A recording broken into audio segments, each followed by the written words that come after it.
It is really critical to look at all dimensions of communication. We need to look at the traditional forms of communication, but also match them with the progressive forms of technology and communication. Because I do a lot of work with the most marginalized communities in many different parts of the world, and most of our work is about social justice. It's about human rights. It's about equality, and it's about accountability. So we need to apply that in the way we communicate.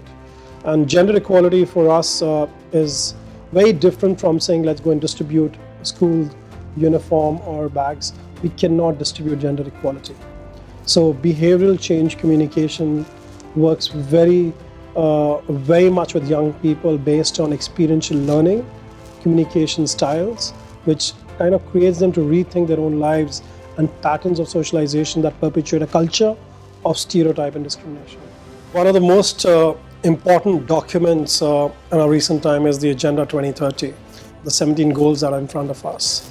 There's a goal number 4.3, which is about creating a culture of global citizenship. And it's the first time that we look at the whole conversation as what is happening in one part to be connected to everything. It's about a global citizenship, it's about a global movement.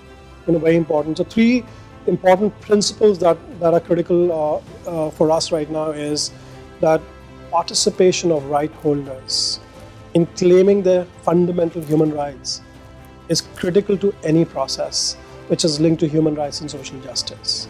So we need to ask the question that, well, how are we strengthening participation of girls, adolescent girls and women in society as equal in decisions that affect them and their communities? It's so critical to have the conversation. And especially with this opening up of the space with a very progressive Prime Minister, who's also UN Women's Impact He for She champion on youth, but also Minister Bebo, Minister Haidu, and many other ministers. It's a line of ministers you have right now.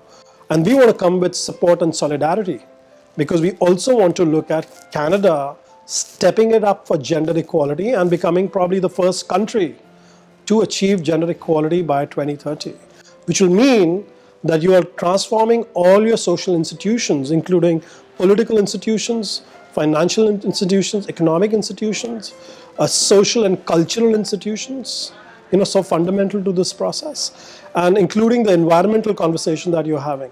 So we need to bring in the feminist perspective, very much chapeaued with the human rights agenda there.